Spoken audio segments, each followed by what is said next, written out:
नमस्कार दोस्तों, स्वागत है आपका आपके अपने यूट्यूब चैनल पर। तो जैसे कि आप लोग स्क्रीन पर देख पा रहे हैं, आज की हमारी वीडियो होने वाली है एसएससी स्टेनोग्राफर्स के एग्ज़ाम से रिलेटेड एक बहुत इम्पोर्टेंट डिपार्टमेंट है, जिसका नाम है मिनिस्ट्री ऑफ रेलवेज़। अगर आप मिनिस्ट्री ऑफ रेलवेज़ में सेलेक्ट होते हैं, तो आपके क्या-क्या पर्क्स एंड अलाउंसेस रहेंगे, आज की इस वीडियो में हम ये डिस्कस करने वाले हैं। तो चलिए वीडियो को शुरू करते हैं। वीडियो स्टार्ट करने से पहले मैं आप लोगों को बता देता हूँ अ, डिस्क्रिप्शन बॉक्स में आपको व्हाट्सएप कम्युनिटी ग्रुप का लिंक मिल जाएगा। आप वहाँ जाके हमारा व्हाट्सएप कम्युनिटी ग्रुप जॉइन कर सकते हैं और आपके रिटन टेस्ट को लेकर या आपकी शॉर्टहैंड की स्पीड को, एक्यूरेसी को, किसी भी तरीके का कोई डाउट है तो आप हमसे डायरेक्ट कॉन्टैक्ट कर सकते हैं। तो चलिए वीडियो को शुरू करते हैं और जानते हैं डिपार्टमेंट में आपको क्या-क्या बेनिफिट मिलते हैं अगर आप सेलेक्ट हो जाते हैं तो। देखिए, सबसे पहले तो बात कर लेते हैं जॉब लोकेशन की। अगर आप एसएससी के थ्रू रेलवे में सेलेक्ट होने के एक्चुअली 2 तरीके होते हैं, बता देता हूँ आपको। एक तो आप एसएससी के थ्रू होते हैं और दूसरा होता है आरआरबी, जो आरआरबी में एनटी का एग्ज़ाम होता है, उसके थ्रू आप रेलवे में सेलेक्ट होते हैं। हम यहाँ पर स्टेनोग्राफर्स के एग्ज़ाम की बात कर रहे हैं कि स्टेनोग्राफर एग्ज़ाम में जब आप सेलेक्ट होते हैं, तो आप एज़ ए ग्रेड डी वहाँ पर जॉइन करते हैं, जिसका ग्रेड पे होता है 2400 और इसकी जॉब लोकेशन होती है दिल्ली। मिनिस्ट्री ऑफ रेलवेज़ का हेडक्वार्टर जो है का हेडक्वार्टर है दिल्ली में, जिसे हम रेल भवन के नाम से जानते हैं ना, रेल भवन। आपकी जॉब यहाँ रहने वाली है। बाकी रही बात ट्रांसफ़र की तो इसमें ऐसा रहता है कि आपका जो रेलवे के ना काफ़ी सारे रीजनल ऑफ़िसेज़ होते हैं। जिनको रेलवे रीजनल ऑफ़िसेज़ के नाम से जाना जाता है। मोस्टली ये अर्बन एरियाज़ में होते हैं। तो वहाँ पर आप अगर वहाँ पर सीट्स की अवेलेबिलिटी के ऊपर और वैकेंसी की अवेलेबिलिटी के ऊपर आप वहाँ पे ट्रांसफ़र ले सकते हैं और अपने होम टाउन के पास जॉब कर सकते हैं रेलवे में। चलिए, अब बाकी जान लेते हैं इस डिपार्टमेंट के बारे में कि और क्या-क्या फैसिलिटी आप लोगों को मिलने वाली है। देखिए, सबसे पहले तो मैं ये बातें क्लियर कर देता हूँ, आप as A grade D he select हो सकते हैं रेलवे में। आपकी पोस्ट जब बढ़ेगी तो आपके इसी कैडर में बढ़ेगी, आपके डिपार्टमेंट के अकॉर्डिंग। डायरेक्ट रिक्रूटमेंट जो होती है, वो ग्रेड डी की होती है, जो 24 ग्रेड पे होता है। ठीक है? रेल भवन मैंने बता दिया आपको दिल्ली बेस्ड जॉब रहने वाली है। इसमें सबसे बड़ी एक फैसिलिटी क्या रहती है ना कि अ, आपको, आपकी वाइफ को या आपके हस्बैंड को पासेस अलॉट होते हैं रेलवे के, जो कि लाइफ टाइम रेलवे में आप फ्री ट्रैवल कर सकते हैं। एक तरीके से कहा जाए तो आप पूरा इंडिया घूम सकते हैं। ये एक ऐसा डिपार्टमेंट है जिसमें सेलेक्ट होके आप पूरा इंडिया फ्री में घूम सकते हो। क्योंकि रेलवे के पासेस तो आपके पास रहेंगे ऑलवेज़। आपके पास आपके हस्बैंड एंड वाइफ जो भी होंगे आपके साथ, उनका और आपके 2 डिपेंडेंट, मोस्टली आप फादर-मदर रहते हैं। इन केस ऑफ फादर-मदर नहीं है जैसे, तो फिर उनके 2 जो बच्चे होते हैं, उनके लिए रेलवे के पासेस अलॉट रहते हैं और ये रेलवे के पासेस कैसे होते हैं ना, जैसे आप स्टेनोग्राफर ग्रेड डी सेलेक्ट होते हैं तो आपको थर्ड एसी के पासेस अलॉट होंगे और जैसे-जैसे आपका ग्रेड पे बढ़ता जाएगा, आपकी क्लास बढ़ती जाएगी, लाइक आप सेकंड एसी फिर फर्स्ट एसी, ऐसे ये अपग्रेड होता रहता है टाइम के साथ-साथ। अब देखिए, जब आप सेलेक्ट हो जाते हैं तो रेलवे में जब आप सेलेक्ट हो जाते हैं और आपके पास पासेस होंगे तो आपको घूमने भी जाना होगा ही। कब कभी ना कभी आपका ऐसा टाइम आएगा कि आपको जाना होगा और मोस्टली ऐसा रहता ही है कि जब आपके पास इतनी अवेलेबिलिटी है कि आप ट्रैवल कर सकते हैं रेलवे से, इंडिया के किसी भी कोने में ट्रैवल कर सकते हैं अभी तो हम। तो ना कि सिर्फ ट्रैवल करने का, बल्कि रेलवेज़ के अपने गेस्ट हाउस भी होते हैं। अब ये जहाँ-जहाँ ट्रेन पहुँच सकती है, वहाँ-वहाँ रेलवेज़ के गेस्ट हाउस भी अवेलेबल होते हैं। तो अगर आप मिनिस्ट्री ऑफ रेलवे में सेलेक्ट हो जाते हैं, तो ऐसा कह सकते हैं कि आपका घूमने का और वहाँ जाकर रहने का, ये 2 एक्सपेंस तो बिल्कुल ज़ीरो ही मान लीजिए, बिल्कुल ना के बराबर हो जाते हैं, क्योंकि जहाँ पर आप एक नॉर्मल स्टे करने के बहुत ज़्यादा पैसे देंगे, उसके 10 या 15% ही आपको टोटल पेमेंट करनी होती है गेस्ट हाउस की, जो स्टाफ मेंबर्स होते हैं उनके लिए। ठीक है? अब गेस्ट हाउस कहाँ-कहाँ अवेलेबिलिटी होगी? अब देखिए, जहाँ-जहाँ ट्रेन जा सकती है, जो कि पूरे ऑल ओवर इंडिया में है ही, पूरे इंडिया में ट्रेन जा सकती है, आप वहाँ जा सकते हैं और वहाँ पे जाके आप अपने गेस्ट हाउस में स्टे कर सकते हैं, आप अपनी फैमिली के साथ हॉलिडे एन्जॉय कर सकते हैं। ये सारी फैसिलिटीज़ रहेंगी। देखिए, सैलरी तो एक मेजर पोर्शन रहता ही है, सैलरी तो आपको हर एक पोस्ट में मिलेगी।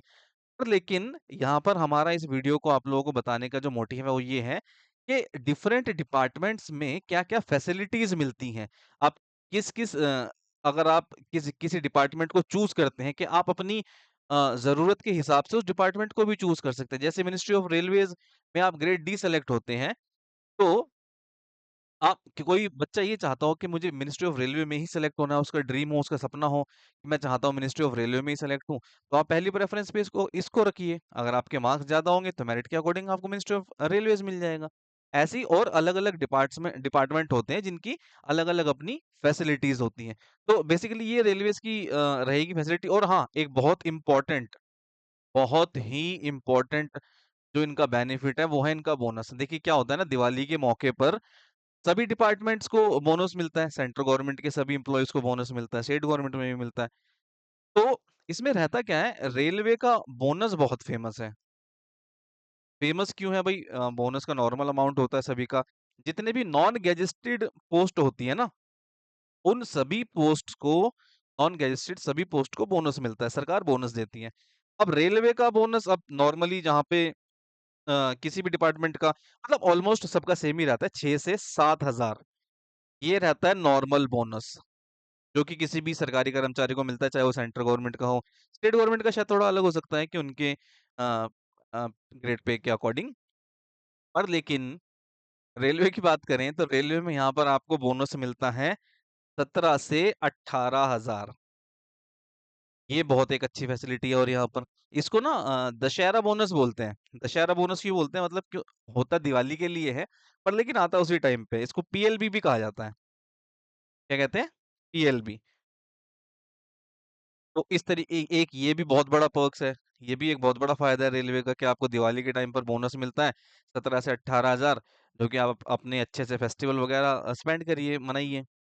ठीक है। और बात करें प्रमोशन की, तो आप यहाँ पर 2400 ग्रेड पे सेलेक्ट होने के बाद 3 साल बाद आप जो है एलिजिबल हो जाएंगे किसके? डिपार्टमेंटल एग्जाम देने के। ओके, डिपार्टमेंटल एग्जाम देने के आप के लिए आप एलिजिबल हो जाएंगे, और उसी वे में आपका प्रमोशन होता रहेगा। आप ग्रेड सी बनेंगे, देन फिर पीएस, फिर सीनियर पीएस, फिर सीनियर पीपीएस। सीट्स के अकॉर्डिंग, वैकेंसी के अकॉर्डिंग आपका प्रमोशन चलता रहेगा। ये है रेलवे का जो पर्क्स एंड बेनिफिट जो मैंने आप लोगों को बताए। और इसी के साथ साथ एक बड़ा डाउट होता है बच्चों का कि सर हम अगर हम सेलेक्ट हो जाते हैं तो दिल्ली में इसकी पोस्टिंग रहेगी हमारी, तो क्या हम पूरी लाइफ दिल्ली में ही हमें नौकरी करनी होगी? यहाँ पर आप ले सकते हैं एक चांस। कैसे? जो मैंने बताया ना, रीजनल ऑफिसेज होते हैं इनके, क्या बोलते हैं उनको? उनको बोलते हैं railway regional office. Railway regional offices mostly urban areas में रहते हैं, सिटीज में रहते हैं। तो आपके शहर के पास या आपके घर के पास जो भी रेलवे रीजनल ऑफिस हो, आप वहाँ पे ट्रांसफर के लिए एप्लीकेशन दे सकते हैं। और सीट्स अगर अवेलेबल हुई वहाँ पर, वैकेंसी अवेलेबल हुई, तो आप वहाँ पे जाके अपने घर के पास से भी नौकरी कर सकते हैं। एक ये भी बहुत बड़ा बेनिफिट है इसका। बहुत सारे डिपार्टमेंट हैं जहाँ पर आप सेलेक्ट होने के बाद आपको मोस्टली दिल्ली में ही जॉब करनी होती है।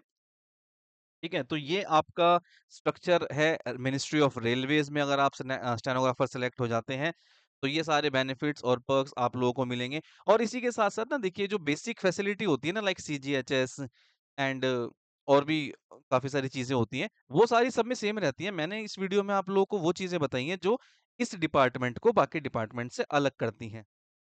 ये सारी चीजें हैं जो आपको बाकी डिपार्टमेंट से अलग करेंगे। लाइक इनका बोनस बहुत ज्यादा होता है, 17 से 18, जहाँ पे एक नॉर्मल सेंट्रल गवर्नमेंट एम्प्लॉय को, मान लीजिए कोई डीओपीटी में सेलेक्ट है और कोई रेलवे में सेलेक्ट है, दोनों एक ही एग्जाम से सेलेक्ट हुए हैं, दोनों सेम ग्रेड पे हैं, उस बंदे को 6 से 7 हजार बोनस मिलेगा। और रेलवे रेलवे में जो सिलेक्टेड है उनको बोनस मिलेगा 17 से 18 हजार का। ठीक है। ये एक आपको अलग कर देगा दूसरे डिपार्टमेंट से। इसी के साथ आपके जो ट्रेन के पासेस वगैरह and guest house and all, ये सारी फैसिलिटी आपको मिलेंगी। तो आई होप ये वीडियो आप लोगों को अच्छी लगी हो। वीडियो आप लोगों को पसंद आई हो तो इसे लाइक करें, शेयर करें और चैनल को सब्सक्राइब करिए।